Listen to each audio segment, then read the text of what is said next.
quand on entend par la suite M. Faye dire non, non, moi j'ai jamais renoncé à rien du tout.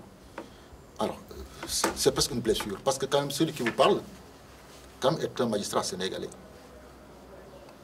qui a aujourd'hui fait 36 ans de carrière. 36 ans. Qui a quand même passé 8 ans au tribunal arbitral du sport, le TAS, auprès de Kebambaye et d'autres illustres magistrats. Moi, je ne voudrais pas que, pour ce petit problème de football-là, que ma réputation soit ternie par je ne sais pas quoi. Moi, s'il y a quelqu'un que je connais dans cette affaire-là, c'est M. Faye. Parce que nous étions tous les deux dans l'olympisme, je le rencontrais, je voyais un homme courtois, particulièrement compétent, qui nous fascinait par sa politesse, son éloquence, son sens de la mesure. Donc s'il y a quelqu'un que je connais, c'est lui. On s'est fréquenté pendant des années dans les réunions, on se côtoyait. Guédiawaye, je ne sais même pas par quelle route on parlait à Guédiawaye. Alors, donc quand on vient ici, qu'on dise une chose comme ça, et qu'on puisse dire par la suite, devant toute l'opinion sénégalaise, je ne l'ai pas dit, de sorte que nous, notre réputation est aujourd'hui mise entre parenthèses, moi je trouve ça d'une particulière gravité. D'une particulière gravité. Et ça, je le dis vraiment en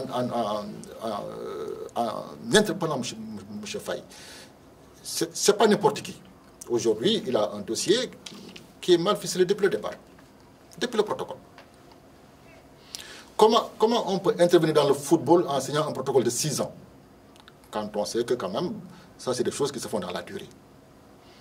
On signe un protocole de 6 ans. On ne prévoit aucune disposition sur la rupture.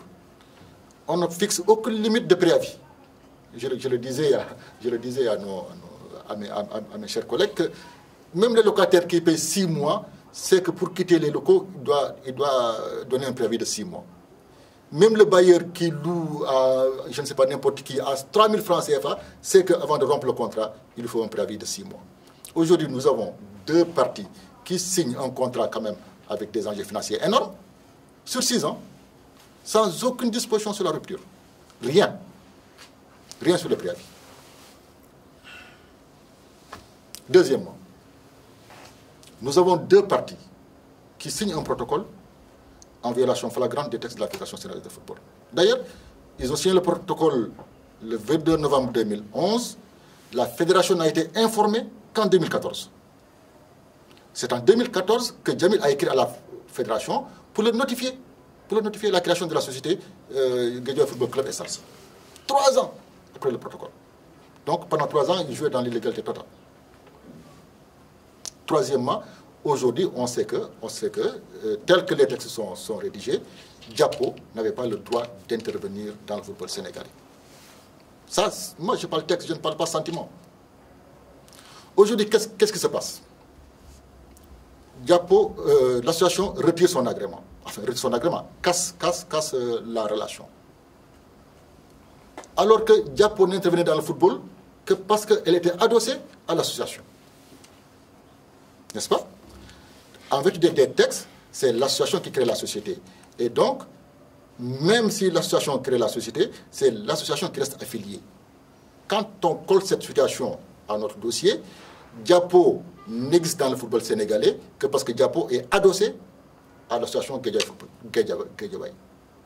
Du moment où l'association s'est retirée, Diapo n'avait plus aucune entrée dans le football sénégalais. C'est ça la vérité. Et comme je l'ai dit, on ne peut pas interdire à quelqu'un de rompre une relation. Guédiawaye ayant rompu la relation, Diapo n'avait plus aucun pied dans le football sénégalais pour pouvoir demander un engagement. Ce n'était plus possible, puisque les relations sont rompues. N'est-ce pas? Et ça, quand même, je crois qu'il suffit de lire le texte, il n'y a pas besoin de faire du droit pour comprendre ça. Diapo n'existe dans le football sénégalais que parce que Diapo est adossé à l'association Guédiawaye. L'association Guédiawaye s'étant retirée, Guédiawaye n'a plus de contact avec la fédération. Il n'y a plus aucun point de contact entre Diapo et le football sénégalais. Puisque l'association qui était le support s'est retirée. Je disais à mes collègues en démontrant, quand quelqu'un n'existe que parce qu'il y a un support, si vous enlevez le support, que fait la personne? Et tout le monde m'a dit, cette personne tombe. Je dis, mais voilà, c'est exactement la même chose. Dans la mesure où le support, c'est l'association. L'association s'est retirée. À ce moment-là, le Diapo n'existe plus dans le football sénégalais. C'est aussi simple que ça. Nous n'avons fait que tirer les conséquences d'une situation juridique. Maintenant, ce que Diapo pouvait faire, c'est de dire, écoutez, Guédiawaye, vous avez rompu notre relation, maintenant vous me dédommagez. Parce que moi j'ai investi X centaines de millions. Ne l'ayant pas fait, ben, nous, les textes nous interdisent de donner à quelqu'un ce qu'il n'a pas demandé. Ça aussi c'est du droit. Les textes sénégalais nous interdisent de donner à quelqu'un ce qu'il n'a pas demandé. Diapo ayant dit, nous ne demandons rien, comme l'ont répété tous mes collègues ici, nous ne demandons rien, on ne peut rien lui donner. Ça, c'est le code des obligations civiles et commerciales. Ce n'est pas plus compliqué que ça. On ne peut pas donner à quelqu'un plus qu'il n'a demandé, comme on ne peut pas donner à quelqu'un ce qu'il n'a pas demandé. Voilà. C'est ce qu'on appelle l'ultra petita. Voilà. Tout simplement. Si aujourd'hui on se permettait de donner à Guédiawaye une réparation quelconque, on aurait statué au-delà des demandes de Guédiawaye. Et ça, évidemment, bon, c'est un principe général du droit. On ne peut pas donner à quelqu'un plus que ce qu'il a demandé. On ne peut pas donner à quelqu'un ce qu'il n'a pas demandé. Voilà la situation aujourd'hui que nous avons. Malgré tout le bruit qu'on a fait autour. Alors, je reviens sur la compétence de la Chambre, parce que dès le départ, évidemment, nous avons rencontré ce problème de compétence, puisque quand on regarde la rédaction de l'article 1er sur la Chambre, évidemment, cette compétence n'est pas acquise. Parce que cette compétence ne parle que des relations entre joueurs et clubs, ou associations, ou sociétés. Mais on a considéré quand même que la Chambre est la seule chambre avec une compétence en matière contractuelle. Et comme nous sommes devant une affaire contractuelle, donc si la Chambre ne s'était pas déclarée compétente, aucune autre chambre de la Fédération ne pourrait le faire. Puisque nous sommes la seule chambre avec compétence contractuelle. Donc on a dit, on va privilégier la lettre du texte, non, l'esprit du texte sur sa lettre. C'est-à-dire gérer les conflits du football en matière, avec un esprit sportif, fair play, ne pas simplement s'arrêter à la lettre des textes, mais aussi à leur esprit. Deuxièmement, ayant vu cette petite faiblesse-là, je m'étais assuré auprès de deux partis, M. Sall et M. Faye, je m'étais assuré qu'ils étaient d'accord pour que la Chambre puisse statuer. Et tous les deux m'ont dit, nous sommes d'accord pour que la Chambre statue.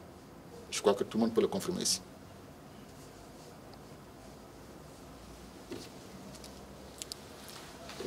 Alors, troisième chose sur la compétence.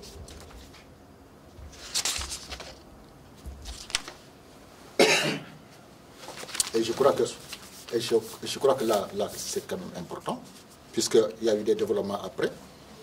C'est que les décisions de la Chambre nationale de recours ne peuvent pas faire l'objet d'un recours interne. Il n'y a pas de voie de recours interne contre les décisions que nous rendons. Et ça, c'est l'article 34 du règlement sur la Chambre qui le dit. Et ça, je le dis, encore une fois, ce n'est pas du droit, c'est du français. Les décisions de la CNRL, la Chambre nationale de règlement des litiges, peuvent faire l'objet, en dernier ressort, d'un recours auprès de l'instance nationale d'arbitrage reconnue par la Fédération sénégalaise de football sur la base des directives de la FIFA, ou, en l'absence d'une telle instance, et pour une phase transitoire, auprès de toute instance d'arbitrage reconnue par la FIFA, notamment le TAS. Est-ce que la commission des recours s'appelle instance nationale d'arbitrage au sein de la Fédération sénégalaise de football? C'est aussi simple que ça. Donc, moi, je disais à mes collègues, moi, je suis juriste, bon, oui, maître est juriste, mais là, on ne parle pas de droit, là, on lit le français, tout simplement. Les décisions de la Chambre nationale de résolution des litiges peuvent faire l'objet, en dernier ressort, d'un recours auprès de l'instance nationale d'arbitrage reconnue par la Fédération sénégalaise. Est-ce que la commission des recours s'appelle instance nationale d'arbitrage? Voilà la question. C'est des magistrats qui siègent là-bas comme moi. Est-ce qu'aujourd'hui, la commission des recours, c'est l'instance nationale d'arbitrage dont on parle? Alors, on ne peut pas travailler au Sénégal, on ne peut pas avancer si ceux qui sont chargés d'appliquer les textes et ceux qui sont chargés de donner leur avis éclairé, parce que simplement ils occupent certaines positions, si ceux-là ne lisent pas les textes et si se permettent de juger ou de publier des avis, ça devient absolument grave. Parce que moi, je voudrais simplement que tous ceux qui parlent de cette décision de la commission des recours me disent qu'ils ont lu ces dispositions, où on dit clairement que les décisions de la Chambre nationale de résolution des litiges ne peuvent faire l'objet d'un recours que devant l'instance nationale d'arbitrage. Puisqu'il semble que la fédération veut créer un tribunal du football. C'est ça qu'ils appellent l'instance nationale d'arbitrage. Ou alors devant le TAS. Alors, que vient faire ici la commission des recours? Que vient faire ici la commission des recours? Vous pensez que moi j'aurais accepté de siéger ici si j'étais sûr que mes décisions allaient tomber entre les mains de la commission des recours sur le plan interne, avec ma position? C'est impensable. Allons-y à l'article 80 de 86 du Code disciplinaire de la Fédération sénégalaise de football. Article 86. La commission des recours est compétente pour connaître des recours contre toute décision de la commission de discipline, de la Ligue sénégalaise de football professionnel ou de la Fédération sénégalaise de football. J'ai dit aussi à mes collègues, ça c'est pas du droit, c'est du français. La commission de recours est compétente pour connaître des recours contre toute décision de la commission de discipline. Mais voilà, article 86, c'est pas moi qui invente. C'est la disposition de n'importe qui. Ça, c'est pas du droit, c'est du français. La commission des recours est compétente pour connaître des recours contre toute décision de la commission de discipline. Nous ne sommes pas une commission de discipline. Nous sommes une commission qui statue sur les contrats. Qu'est-ce que la commission des recours vient faire ici, dans notre affaire? Quoi?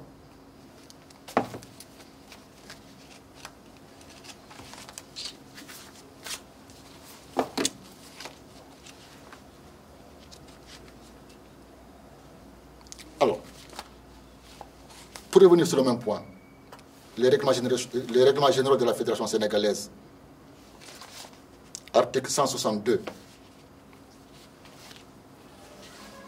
point C, compétition gérée par la Ligue sénégalaise de football professionnel et la Fédération sénégalaise de football. Première instance, commission de discipline. Deuxième instance, commission de recours de la Fédération sénégalaise. À chaque fois qu'on parle de la commission de recours, on parle de la commission de discipline. Alors, est-ce qu'on peut encore épiloguer au Sénégal sur ces dispositions-là? Est-ce que ceux qui parlent ont lu ces dispositions? Est-ce que la commission de recours a lu ces dispositions-là?